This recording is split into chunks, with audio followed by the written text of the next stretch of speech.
Kempen Brunei Unified dijangka dapat meningkatkan kesedaran akan penjagaan kesihatan dan kesejahteraan masyarakat di samping menyahut Matlamat Wawasan Negara 2035 serta hidup dalam norma baharu. Kempen Anjuran Kudus Event Management Services tersebut diadakan petang tadi di The Mall, Gadong.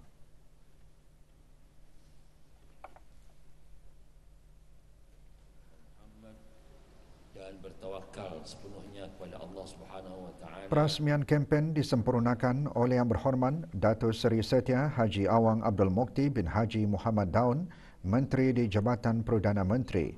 Terdahulu diadakan forum perdana bertajuk Ia Tahtu bertemakan penguatkuasaan undang-undang atau enforcement laws yang disampaikan oleh Awang Haji Arfian bin Haji Abdul Kadir, penolong pegawai kastam Jabatan Kastam dan Ekses Diraja Brunei, Awang Muhammad Abu Nur Syamsul bin Haji Awang Muhammad, Ketua Pegawai Narkotik Biro Kawalan Narkotik, dan Awang Haji Zunaidi bin Juman, Timbalan Ketua Pegawai Penguatkuasa Agama Kementerian Hal Ehwal Agama.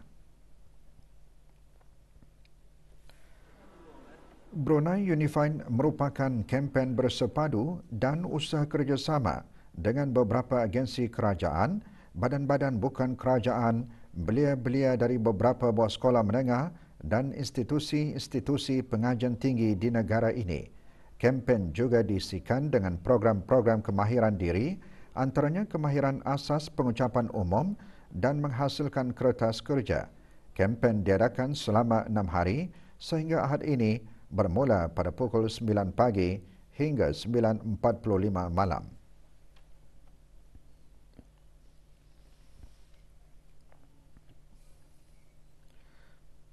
Suruhan Jaya Tinggi British di negara Brunei Darussalam pagi tadi menghoskan tayangan filem A Life on Our Planet oleh Sir David Attenborough.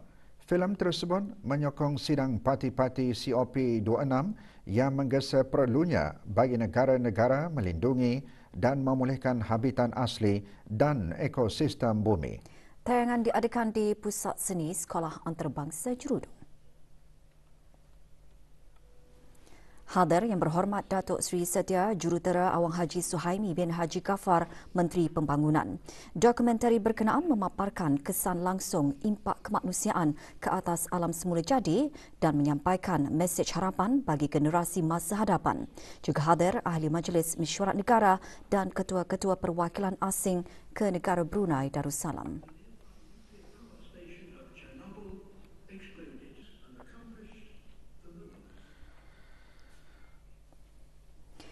Jumlah kes jangkitan COVID-19 di negara ini 182 kes dengan tiada kes baru dicatatkan hari ini.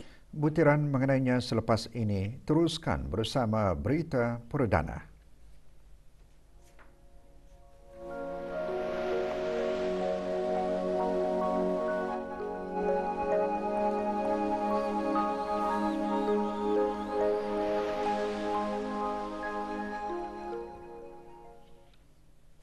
Perkembangan terkini situasi jangkitan COVID-19 di negara Brunei Darussalam. 4 kes aktif masih dirawat di Pusat Pengasingan Kebangsaan, manakala tiada kes baharu jangkitan COVID-19 dicatatkan hari ini.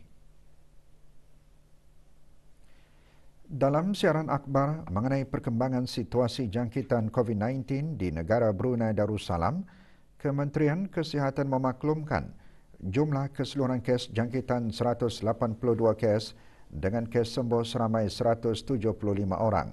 Kes terakhir jangkitan tempatan COVID-19 dilaporkan pada 6 Mei lalu, manakala jumlah kes impon sejak kes jangkitan terakhir tempatan dilaporkan sebanyak 41 kes. 463 orang sedang menjalani pengasingan diri mandatori, manakala 12,665 orang menamatkan pengasingan diri mandatori sejak Mac 2020. Sementara itu, 271 sampel ujian virus SARS-CoV-2 telah dilaksanakan dalam tempoh 24 jam, menjadikan jumlah keseluruhan ujian makmal yang dijalankan sejak Januari 2020 94,318 ujian. Maklumat lanjut dan perkembangan terkini layari laman sesawang Kementerian Kesihatan dan talian kesihatan 148. Sementara itu, Kementerian Kesihatan memaklumkan mengenai penutupan sementara bagi ujian swab di Kompleks Sukan, Hospital Raja Isteri Pengiran Anak Saleha dan talian nasihat kesihatan 148. Kita ikuti maklumat mengenainya.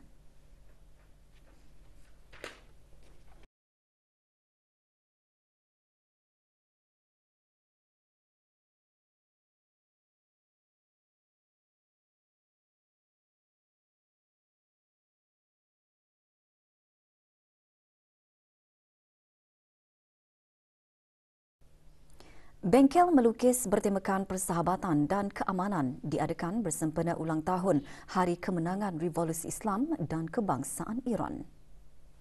Acara anjuran Kedutaan Republik Islam Iran itu berlangsung pagi tadi di Galeri Joan Bangunan Fitness Zone, Kampung Kiulap.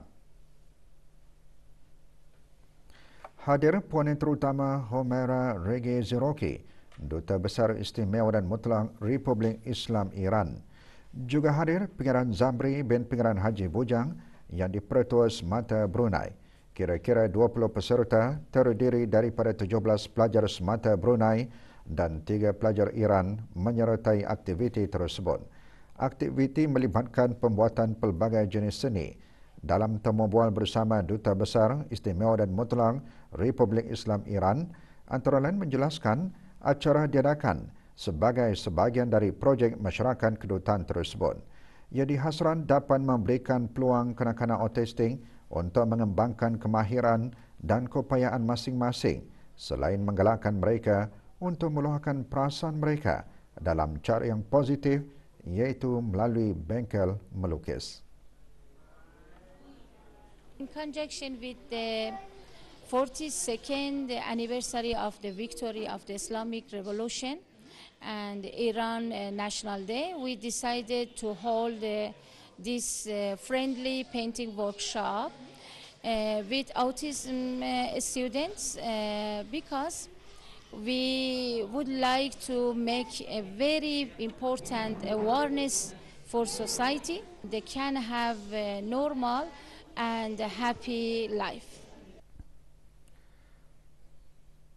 Nikmat kesihatan itu adalah anugerah Allah Subhanahu Wa Taala yang wajib kita syukuri. Antara cara mensyukurinya ialah dengan menjaga kesihatan tubuh badan dan mengamalkan cara hidup sihat.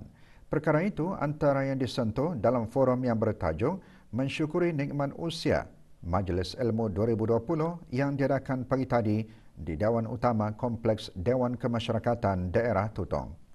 Forum diungkapkan bersama oleh Kementerian Kesihatan, Kementerian Hal Ehwal Ugama, Universiti Islam Sultan Sharif Ali dan Kolej Universiti Perguruan Ugama Seri Begawan di bawah jawatan kuasa kerja acara sampingan bagi sambutan Majlis Ilmu 2020. Hadir yang berhormat Awang Haji Ramli bin Haji Lahid dan yang berhormat Awang Haji Abdul Wahab bin Apong, ahli-ahli Majlis Mesyuarat Negara. Forum disampaikan oleh 3 orang ahli panel terdiri dari Awang Haji Samali bin Haji Adam, Pengarah Pusat Perhubungan Awam dan Antarabangsa Universiti Islam Sultan Sharif Ali, Dr. Muhammad Nur Hasanuddin Abdullah bin Abdullah Kelali, Konsultan Geriatrik Kementerian Kesihatan dan Dayang Nurul Bazilah binti Haji Ali, Jurupulih Cara Kerja Kementerian Kesihatan. Forum juga menyentuh mengenai nikmat sewaktu sihat dan lapang yang perlu digunakan dengan sebaik mungkin dari segi perspektif Islam di samping meningkatkan tahap kesihatan mental dan rohani secara menyeluruh.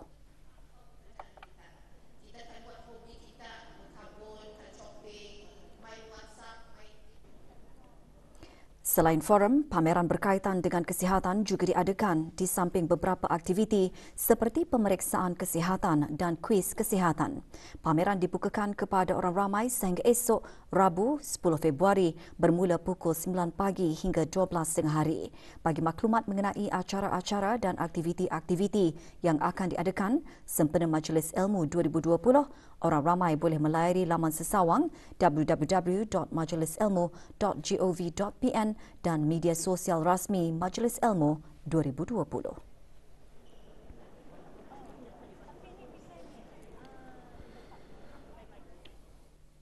Sejak 18 tahun lalu, Syarikat Latihan Megamas dan Institut Pendidikan Teknikal Brunei (IBTE) telah bekerjasama menawarkan latihan kepada belia Brunei dalam industri maritim.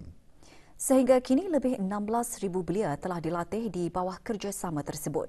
Sehubungan itu, satu lagi memorandum persefahaman ditandatangani antara syarikat berkenaan dengan IBTE kampus Jeffrey Bolkiah pagi tadi di syarikat berkenaan.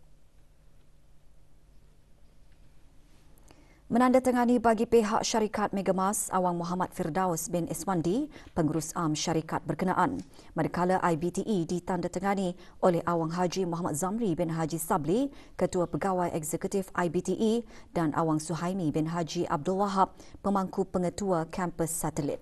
Di bawah MOU tersebut, kedua-dua organisasi akan bekerjasama dalam menyediakan beberapa kursus maritim di syarikat berkenaan.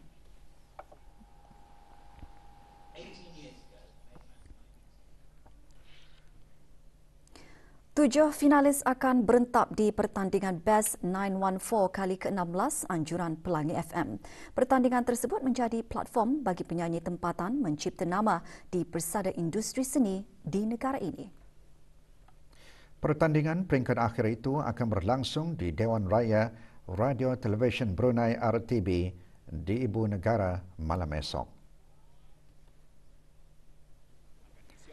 Dalam temu bual bersama Dayang Nur Hawadah binti Ramli, penerbit eksekutif program tersebut menjelaskan program ini bermula dari satu segmen vokal yang disiarkan langsung melalui radio bagi mencari pemenang mingguan, seterusnya pemenang bulanan dan terakhir berentap di program tahunan.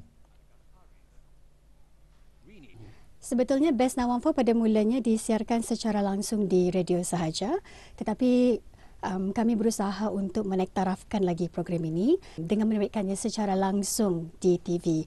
Dan dengan tercetusnya idea ini, maka kami berkolaborasi dengan unit reality TV dan akhirnya kami dapat mencapai impian dengan menerbitkannya kerjasama antara TV dan radio. Sementara itu, menurut penerbit program ini, pelbagai persiapan dan persediaan telah dilakukan seperti pemilihan lagu dan sesi bergambar. Dayang Lydia binti Johari juga menjelaskan program ini nanti akan mengikuti SOP yang telah ditetapkan oleh Kementerian Kesihatan. Pastinya kami pun mengambil inisiatif untuk mengikuti standard SOP yang telah pun ditetapkan dan pastinya acara di Dewan Raya ini akan mengikut standard tersebut. Para yang akan datang pun cuma yang dijemput sahaja. Okey, dan pastinya apabila yang macam ni untuk memuaskan hati pendengar dan juga penonton, ianya akan disiarkan secara live kalau selama ni di Pelangi FM saja, tapi akan disiarkan di RTB Aneka dan juga RTB Go Live. Orang ramai bolehlah mengikuti Best 914 malam esok melalui Pelangi FM, RTB Aneka dan RTB Go Live pada pukul 8 malam. Harapan saya Best 914 akan dapat diterima ramai dan menjadi inspirasi kepada para belia kita ni untuk lebih mudah membuka hati mereka menyertai pertandingan nyanyian terbitan Pelangi FM. Jadi harapan kami, kalau bis kita ada bakat menyanyi, jangan malu, hubungi ke Pelangi FM. Dan selepas itu kalau terpilih akan ke final Best 914 dan selepas itu boleh jadi artis. Pelangi FM pun akan menyediakan hadiah-hadiah menarik termasuk rakaman lagu. Seorang lelaki warga negara asing diarahkan melapor diri ke Pejabat Imigresen bahagian penguatkuasa undang-undang Cawangan Kuala Belait bagi siasatan dan tindakan selanjutnya. Arahan itu dikeluarkan oleh bahagian penguatkuasa undang-undang Jabatan Imigresen Pendaftaran Kebangsaan Kuala Belait semasa menjalankan operasi Ops Langis di sebuah kedai runcit kawasan Pandan, Kuala Belait. Warga negara asing tersebut didapati melanggar peruntukan di bawah Peraturan 15-3 Peraturan Imigresen Penggal 17 iaitu bekerja tidak mengikut apa yang tercatat di dalam pas kerja yang dibenarkan. Sementara itu, majikan yang terlibat juga diarahkan hadir ke Pejabat Imigresen bahagian penguatkuasa undang-undang Cawangan Kuala Belait untuk siasatan dan tindakan lanjut.